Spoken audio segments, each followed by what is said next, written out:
नमस्ते दोस्तों। इसके पहले हमने बात की थी एफ्लुएंट ट्रीटमेंट प्लांट के बारे में। तो जैसे हमने कहा था कि इंडस्ट्रीज में जो वेस्ट वाटर आता है उसको हम एफ्लुएंट कहते हैं या फिर ट्रेड एफ्लुएंट कहते हैं, और पोल्यूशन कंट्रोल बोर्ड्स में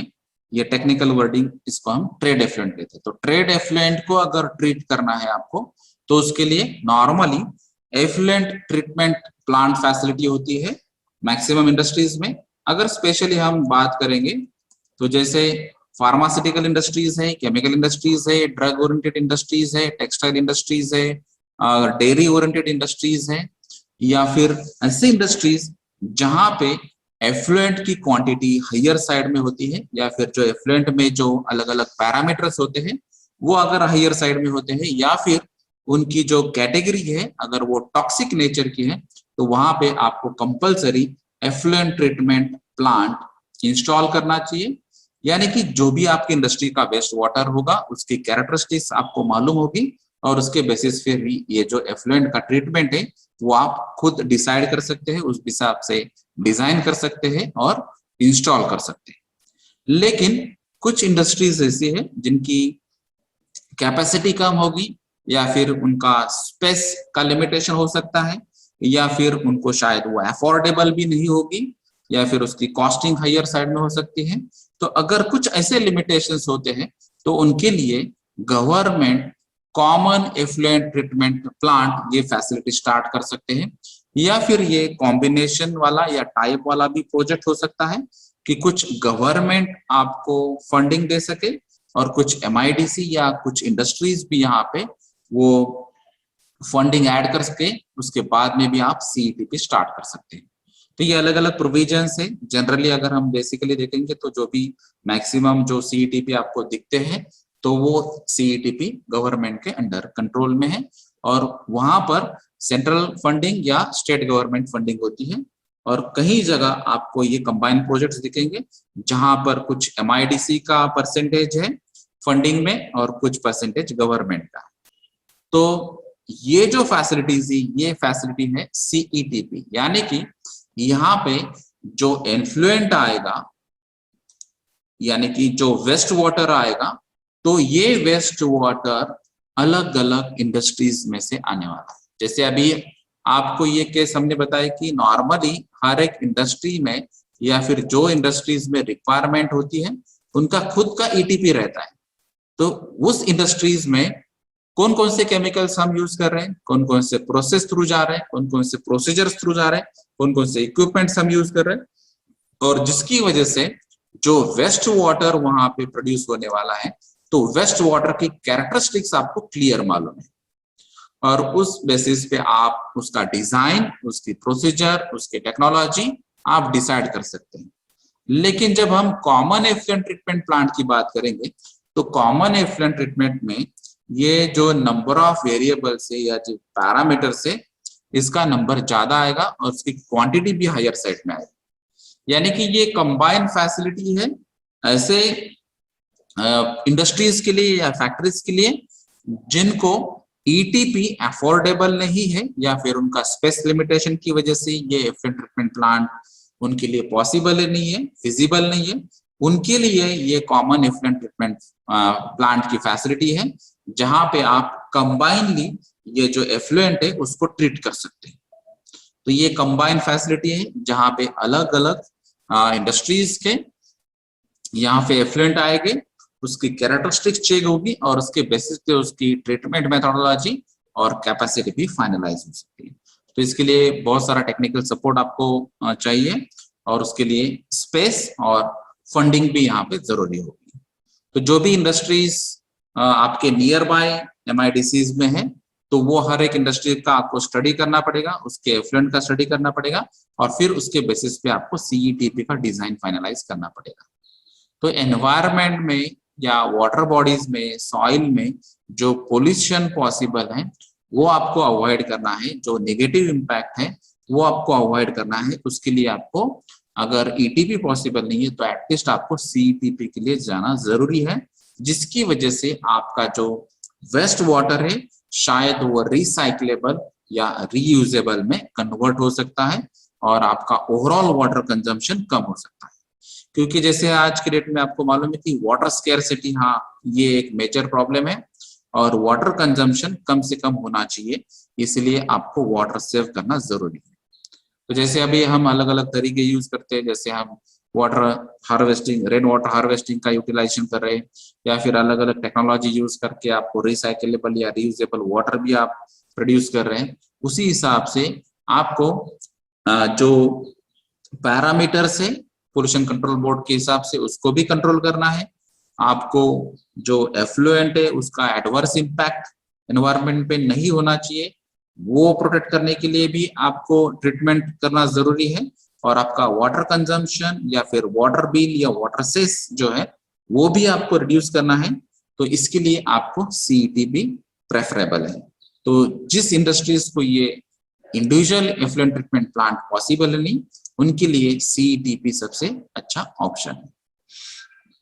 तो जैसे हमने एफ्लुएंट ट्रीटमेंट प्लांट में स्टडी किया था, उसी लेवल पे यहाँ पे कॉमन एफ्लुएंट ट्रीटमेंट प्लांट में भी होता है। यहाँ पे सिर्फ मेजर चेंज ये है कि यहाँ पे मल्टीपल कैरेक्टरिस्टिक्स आपको स्टडी करना है और यहाँ पे लार्ज क्वांटिटी में एफ्लुएंट आएगा, इसका जो कैपेसिटी है वो हायर साइड में रहेगा as compare to individual effluent treatment plant of a particular industry. तो हर एक, जैसे कि यहाँ पर अगर कोई पॉलीमर इंडस्ट्री है, कोई टेक्सटाइल इंडस्ट्री है, कोई डेयरी इंडस्ट्री है, कोई फार्मा इंडस्ट्री है, केमिकल इंडस्ट्री है, या फिर कोई मेटलर्जिकल इंडस्ट्री है, ऑटोमोबाइल सेक्टर है, या फिर कोई फाउंड्री इंडस्ट्री या स्टील इंडस्ट्रीज है, हर एक इंडस्ट्रीज से जब इफ्लुएंट आएगा तो यहाँ पे कैरेक्टरिस्टिक चेंज होगी, उसका लोड चेंज होगा, उसकी कैपेसिटी चेंज होगी, उस हिसाब से आपको उसके टेक्निक्स आपको डिसाइड करनी होगी। तो इसके लिए भी कुछ गाइडलाइंस पोल्यूशन कंट्रोल बोर्ड के हैं, उस हिसाब से आपको वर्कआउट करना पड़ेगा। तो सबसे इंपॉर्टेंट बात है आपको उसकी क्वालिटी आपको मेंटेन रखनी है, उसका फ्लो रेट आपको चेक करना है, उसके जो स्टैंडर्ड्स है जो हमने बताया कि पोल्यूशन कंट्रोल बोर्ड के स्टैंडर्ड्स आपको रेफर करने होंगे, और फिर उसमें आफ्टर ट्रीटमेंट जो भी वेस्ट वाटर आएगा, treated waste water,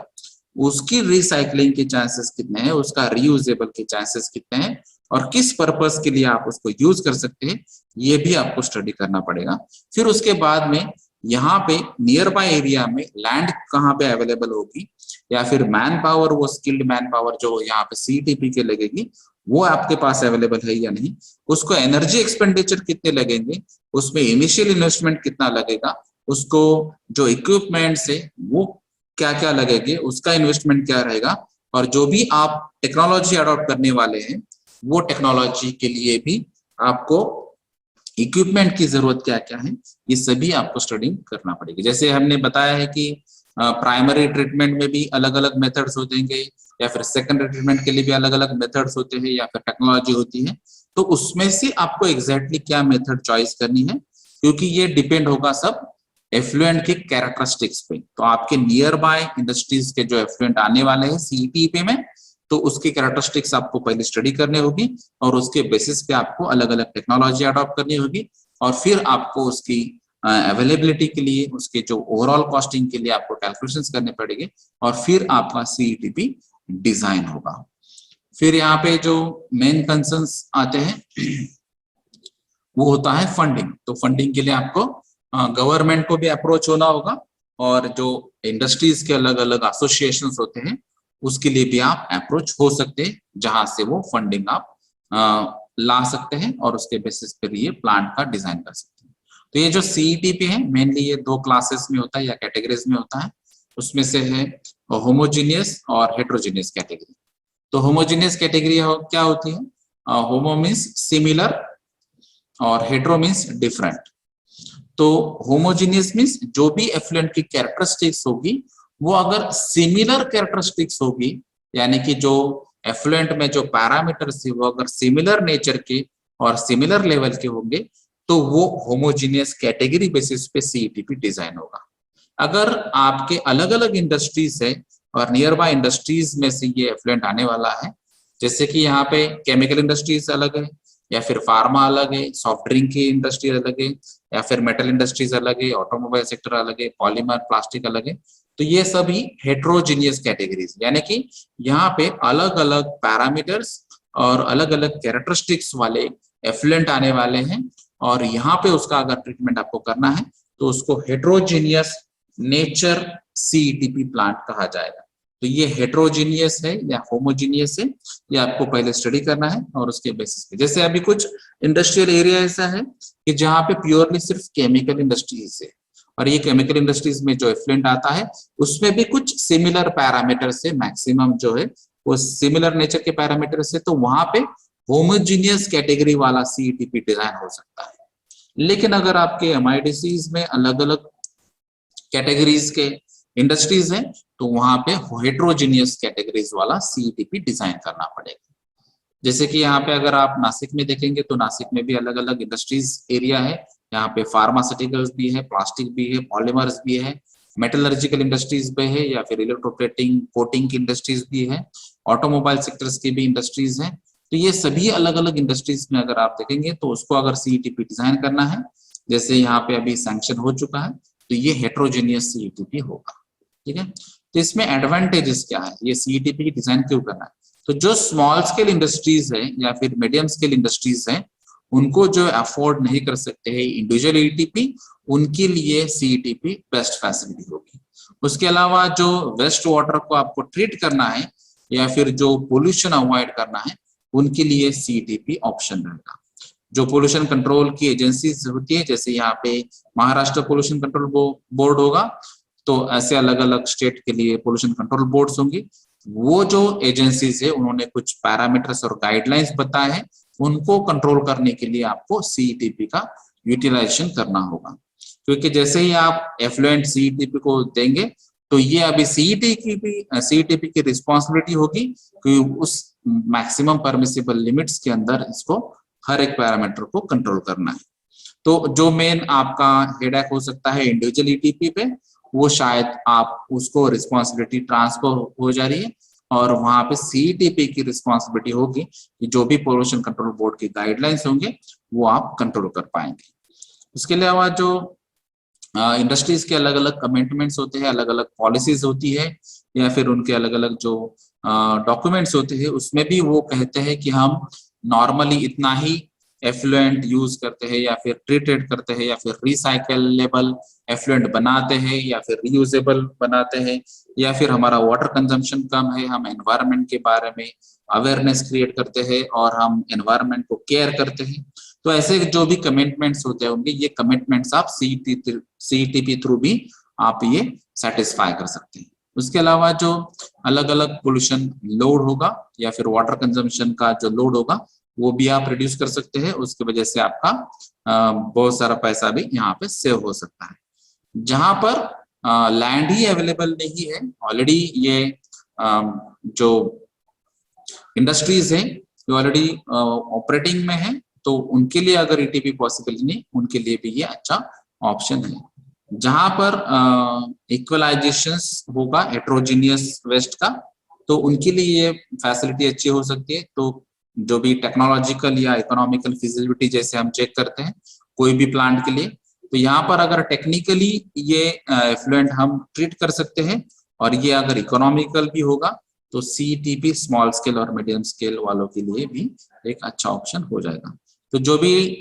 waste water आएगा यहाँ से, treated waste water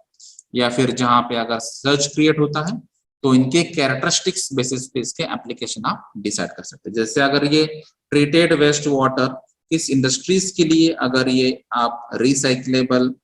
water category में आप यूज कर सकते हैं, तो ये वाटर रिसाइक्लेबल वाटर कह के आप उसको रीयूज करेंगे, या फिर ये डायरेक्टली आप यूज कर सकते हैं गार्डनिंग पर्पस के लिए, या फिर कहीं पे आपको ये यूज करना है वॉशिंग के लिए, या फिर आपको कूलिंग टावर में यूज करना है, या फिर ऐसे बहुत सारे इक्विपमेंट्स है जहाँ पे ये रिसाइक्लेबल वाटर यूटिलाइज हो सकता है। तो हीटिंग कूलिंग प्रोविजन के लिए भी यहाँ पे यूज हो सकता है, हीट एक्सचेंजर्स में भी यूज हो सकता है, या फिर ऐसे जो अलग अलग इक्विपमेंट्स है उनके लिए भी यहाँ पे ये यूज हो सकता है। तो ये ट्रीटेड वेस्ट वाटर की कैरेक्टरिस्टिक्स के बेसिस पे आप ये अलग अलग जो प्रोविजंस होती है, ये प्रोविजंस आप यूज कर सकते हैं, जिसकी वजह से आपका पैसा भी यहाँ पे सेव हो सकता है। तो ये मेजर एडवांटेजेस है सीईटीपी के।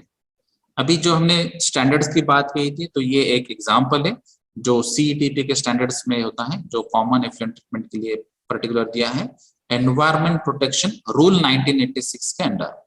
तो ये मेजर जो पैरामीटर्स है ये यहाँ पे दिखाई देते हैं आपको, जैसे कि यहाँ पे है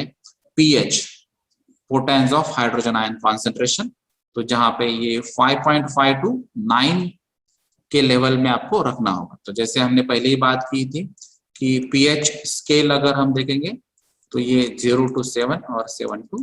14 होती है, ये एसिडिक रेंज होगी, ये बेसिक रेंज होगी। तो 7 ये न्यूट्रल फेज है, इसीलिए आपको 7 के आसपास आपको pH को मेंटेन करना है, इसलिए इसका जो स्टैंडर्ड कहता है कि आपको ये 5.5 to 9 में ही आपको ये कंट्रोल करना है मिलीग्राम्स पर लीटर में, ये कॉन्सेंट्रेशन आपको कंट्रोल करना है। उसके अलावा है टेम्परेचर, तो 45 डिग्री सेल्सियस मैक्सिमम टेम्परेचर रहेगा, क्योंकि अगर टेम्परेचर हायर साइड में जाएगा तो इसका इफेक्ट डिजोल्व ऑक्सीजन में भी होता है, और डिजोल्व ऑक्सीजन की लेवल अगर टेम्परेचर राइज की वजह से रिड्यूस हो जाती है तो उसकी वजह से एक्वेटिक लाइफ पे भी इम्पैक्ट होगा, और बाकी के जो CODs, BODs अलग अलग जो पैरामीटर्स है उन पे भी टेम्परेचर का इम्पैक्ट होगा, इसलिए आपको टेम्परेचर भी कंट्रोल करना है मैक्सिमम 45 डिग्री सेल्सियस तक। उसके अलावा जो ऑयल और ग्रीसेस है वो 20 mg पर लीटर तक आपको कंट्रोल करना है। फिर फिनोलिक कंपाउंड्स है C6H5OH, ये फिनॉल है, ये 5 mg पर लीटर तक, या फिर अमोनिकल नाइट्रोजन है, या फिर साइनाइड है, या फिर क्रोमियम हेक्सावैलेंट है, या फिर क्रोमियम टोटल है CR, कॉपर है, लेड है, nickel, zinc, arsenic, mercury, cadmium, silicon, selenium, fluoride या बोरॉन, रेडियोएक्टिव मटेरियल्स या अल्फा एमिटर्स या बीटा एमिटर्स, ऐसे बहुत सारे यहाँ पे जो पैरामीटर्स है, ये हर एक के पैरामीटर्स जो mg पर लीटर में यहाँ पे दिए हैं, ये आपको स्टैंडर्ड फॉलो करने हैं, और यही सभी पैरामीटर्स को आपको कंट्रोल करना है कॉमन एफ्लुएंट ट्रीटमेंट प्लांट के तहत। तो जो भी ये रूल्स एंड रेगुलेशंस आएंगे एनवायरमेंट प्रोटेक्शन रूल्स के अंडर, अगर अमेंडमेंट्स आते हैं, पैरामीटर्स के लिमिट चेंज होते हैं, या फिर आपकी खुद की कंपनी है, या फिर अगर वो CETP स्टैंडर्ड्स भी अगर वही कंपनी ने बताया कि आपको जो भी गाइडलाइंस दी गई है उससे भी स्ट्रिंजेंट नॉर्म्स बनाने हैं, तो आप बना सकते हैं। यानी कि ये आपको मैक्सिमम लिमिट दिया है, इसके अंडर आपको कितना भी आप कंट्रोल करेंगे तो वो अच्छी बात होगी, क्योंकि उसमें से रिसाइक्लेबल या रीयूजेबल वेस्ट वाटर जनरेट हो सकता है। तो ये भी दूसरे कुछ पैरामीटर्स हैं जो CETP के लिए ट्रीटेड एफ्लुएंट क्वालिटी में आपको मेंटेन करना है। तो यहाँ पे आपको कुछ mg पर लीटर्स में आपको वर्कआउट करना है, और यहाँ पे ये pH और टेम्परेचर का डायरेक्टली इफेक्ट यहाँ पे नहीं होगा, क्योंकि pH नॉर्मली ये एक 0 to 14 स्केल में होता है, ये mg पर लीटर में नहीं होगा, और टेम्परेचर डिग्री सेल्सियस में होगा। बाकी के पैरामीटर्स नॉर्मली ये mg पर लीटर में होते हैं। तो यहाँ पे आपको अलग अलग पैरामीटर्स दिखते हैं, जैसे यहाँ पे दिखाई देता है BOD, जो इसमें भी अलग अलग जो मेथड्स होती है, 3 days, 5 days, 10 days। तो ये 3 days 27 डिग्री सेल्सियस के हिसाब से आपको ये BOD के जो mg पर लीटर्स में लिमिट्स है वो आपको कंट्रोल करने हैं। या फिर ऑयल एंड ग्रीस, फिर हमने टेम्परेचर की बात कही थी 45 डिग्री सेल्सियस। सस्पेंडेड सॉलिड्स भी यहाँ पे आ चुके हैं, डिजोल्व सॉलिड्स है, या फिर टोटल रेसिड्यू क्लोरीन है, जो अमोनिकल नाइट्रोजन है, या फिर टोटल केल्डाइल जो नाइट्रोजन है, जो फ्री नाइट्रोजन होता है N फॉर्म में, या फिर chemical oxygen demand COD, arsenic, mercury, ये बाकी के पैरामीटर्स बहुत सारे। तो यहाँ पर अभी ये स्पेसिफिक कुछ कैटेगरी, जैसे इसको हम कहते हैं ये इनलैंड सरफेस वाटर है, उस हिसाब से उसके लिमिट्स या मैक्सिमम जो mg पर लीटर वैल्यू है वो अलग रहेगी। ये एक्चुअली इरिगेशन पर्पस के लिए जो होता है उसके लिए कुछ लिमिट्स स्पेसिफाई किए हैं, और ये जो मराइन कोस्टल एरियाज है उसके लिए ये स्पेसिफिक लिमिट्स आ रहे हैं। तो आपका रीजन कौन सा है उस हिसाब से भी आपकी ये जो CETP के स्टैंडर्ड्स है उसके जो लिमिट्स है ये भी यहाँ पे अलग अलग होते हैं। तो इसीलिए आपको पोल्यूशन कंट्रोल बोर्ड आपको डिसाइड करके देगा कि आपके ये रीजन के हिसाब से आपको ये पैरामीटर्स के मैक्सिमम परमिसिबल लिमिट्स ये है, इसके अंदर आपको ये कंट्रोल करना है। तो ये था overall common effluent treatment plant. बाकी की जो डिटेल टेक्नोलॉजी है जिसको हम preliminary treatment, primary treatment, secondary treatment और टर्शियरी ट्रीटमेंट कहते हैं, ये ऑलरेडी मैंने एफ्लुएंट ट्रीटमेंट प्लांट में ही डिस्कस की है। यहाँ पे सिर्फ मेजर डिफरेंस यही है कि जो स्मॉल स्केल या मीडियम स्केल इंडस्ट्रीज हैं जिनको ये ईटीपी अफोर्ड नहीं कर सकते हैं या फिर उनके पास लैंड अवेलेबल नहीं है या कुछ लिमिटेशंस या कंस्ट्रेंट्स की वजह से वो इंडिविजुअल ईटीपी उनका खुद बना नहीं सकते, उनके लिए ये सीईटीपी फैसिलिटी होती है। Thank you.